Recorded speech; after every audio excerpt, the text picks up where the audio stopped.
దేవుని అతి పరిశుద్ధ నామానికి మహిమ కలుగును గాక. ఈరోజు హోప్ ఫర్ టుడే వాక్య సందేశానికి మిమ్మల్ని అందరినీ ప్రేమపూర్వకంగా ఆహ్వానిస్తూ ఉన్నాను. ఎలా ఉన్నారు? అంతా క్షేమంగా ఉన్నారు కదా? ఈరోజు యెషయా గ్రంథం 49వ అధ్యాయం 23వ వచనం చదువుకుందాం. యెషయా గ్రంథం 49వ అధ్యాయం 23వ వచనం చదువుకుందాం. నేను యెహోవాననియు నా కొరకు కనిపెట్టుకున్న వారు అవమానమునందరనియు నీవు తెలుసుకుందువు. ఈ వాక్య భాగంలో మనం గమనించినప్పుడు దేవుని కొరకు కనిపెట్టేవారు అవమానం పొందరని దేవుని వాక్యం మాట్లాడుతుంది. ఆయన కొరకు కనిపెట్టడం అంటే దేవుని మీద పరిపూర్ణంగా ఆధారపడడం, ఆయన మీద పరిపూర్ణంగా మనం విశ్వాసం ఇచ్చినప్పుడు మనం ఏ విషయాన్ని కూడా నిరుత్సాహపడం, ఏ విషయాన్ని కూడా మనం దిగులు పడం, ఏ విషయాన్ని కూడా నిరాశ నిస్పృహకు మనం గురికాం. ఆయన కొరకు కనిపెట్టుకున్న వారు అవమానమునందరు అని దేవుని వాక్యం మాట్లాడుతుంది. ఈ విషయంలో మనం దేవుని మీద పరిపూర్ణమైన విశ్వాసం ఇచ్చినప్పుడు మన జీవితంలో దేవుడు గొప్ప కార్యాలు చేస్తాడు. తగిన సమయం ముందు మేము హెచ్చించినట్లు ఆయన బలిష్టమైన చేత క్రింద దేని మనసుకులుండని దేవుని వాక్యం మాట్లాడుతుంది.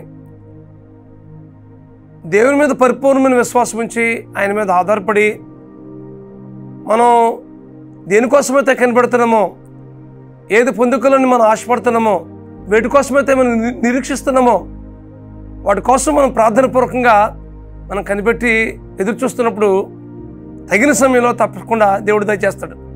ఈ విషయాన్ని మీరు గ్రహించవలసిందిగా ప్రభు పేట మీకు మనం చేస్తున్నాను. ఒకవేళ కొన్నిసార్లు మన ప్రార్థనకి జవాబు రాకపోవచ్చు, అది కొన్నిసార్లు లేట్ అవ్వచ్చు, ఆలస్యం అవ్వచ్చు. అంత మాత్రాన అది జరగక ఉండదు. తప్పనిసరిగా దేవుడు మనం ఏదైతే ఆశిస్తున్నామో, ఏదైతే మనం కోరుకుంటున్నామో దేవుడు మనకి దయచేస్తాడు. ఈ విషయాన్ని మీరు గ్రహించవలసిందిగా ప్రభు పేట మీకు మనం చేస్తాను. ఆయన కొరకు కనిపెట్టేవారు ఏ విషయాన్ని కూడా అవమానం పొందరు. ఈ విషయాన్ని మీరు తెలుసుకోరు అని చెప్పేసి దేవుని వాక్యం మాట్లాడుతుంది. సారా జీవితంలో మనం గమనించినప్పుడు దేవుడు గొప్ప వాగ్దానం చేశాడు, మీకు ఒక కుమారుని ఇస్తాడు అని. కుమారుడు ఇస్తానని వాగ్దానం చేస్తాడు. కానీ దేవుడు ఆ వాగ్దానం కొరకు చాలా సంవత్సరాలు కనిపెట్టవలసి వచ్చింది. అలా కనిపెట్టిన నేపథ్యంలో ఈ లోకమంతా కూడాను సారాని ఏమని నిందించిందంటే గొడ్రాలు అని నిందించింది, అవమానించింది, నిరాశ నిస్పృహ గురి చేసింది ఈ లోకం. కానీ సారా మాత్రం, అబ్రహాం మాత్రం దేవుని మీద పరిపూర్ణమైన విశ్వాసం ఉంచి దేవుని సన్నిధిలో కనిపెట్టినప్పుడు ఇస్సాకును గొప్ప బహుమానాన్ని దేవుడు దయచేశాడు. అలా కనిపెట్టడానికి 25 సంవత్సరాలు కనిపెట్టవలసి వచ్చింది. దేవుని మీద ఆధారపడే వారికి దేవుడు ఏమాత్రం కూడా నిరాశ నిస్పృహకు గురిచేయడు, అవమానపరచడు, ఏ విషయాన్ని కూడా దిగులు పడిన అవసరం లేదు. కానీ తగిన సమయంలో దేవుడు తప్పకుండా దయచేస్తాడనే విషయాన్ని మీకు జ్ఞాపకం చేస్తున్నాను. యెహోవా కొరకు కనిపెట్టుకున్న వారు అవమానం అందరూ అనే విషయాన్ని మీకు జ్ఞాపకం చేస్తున్నాను. కాబట్టి మీ జీవితంలో భవిష్యత్తు గురించి, పిల్లల కోసం ఆలోచిస్తున్నారా? నిరాశ నిస్పృహకు గురి కాకుండా, ఎలాంటి ఒడిదుడుకులకు గురి కాకుండా, అవిశ్వాసంతో కాకుండా ప్రభు మీద సంపూర్ణంగా అనుకుని మనం కనిపెట్టినప్పుడు దేవుడు తప్పనిసరిగా ఇస్తాడనే విషయాన్ని మీకు నేను వాక్యాన్ని బట్టి మీకు జ్ఞాపకం చేస్తున్నాను. ఎన్నో వాగ్దానాలు దేవుడు మనకు దార్చించాడు. వాటన్నిటినీ మనం స్వతంత్రించుకుని ప్రార్థనాపూర్వకంగా కనిపెట్టి మనం ఆయా కార్యాలు చేస్తూ ఉన్నప్పుడు దేవుడు తప్పనిసరిగా జవాబిస్తాడనే విషయాన్ని మీకు జ్ఞాపకం చేస్తున్నాను. అటు కృప పరిశుద్ధాత్మ దేవుడు మీకు అనుగ్రహించి నడిపించును గాక. ప్రార్థన చేసుకుందాం.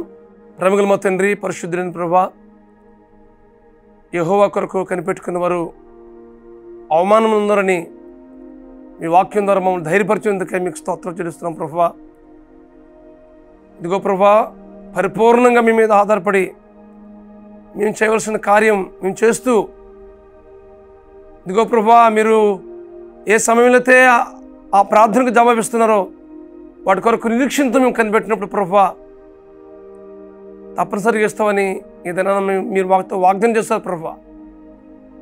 ఇదిగో ప్రభువా, అబ్రహాం జీవితంలో జరిగించిన కార్యమే మీరు మా జీవితంలో కూడా జరిగిస్తారని నమ్మి మీకు స్తోత్రం చెల్లిస్తున్నాం ప్రభువా. రాబోయే దినాల్లో మా కొరకు దాచించిన ఆశీర్వాదాలు ఎంతో ఉన్నతమైనవి ప్రభువా.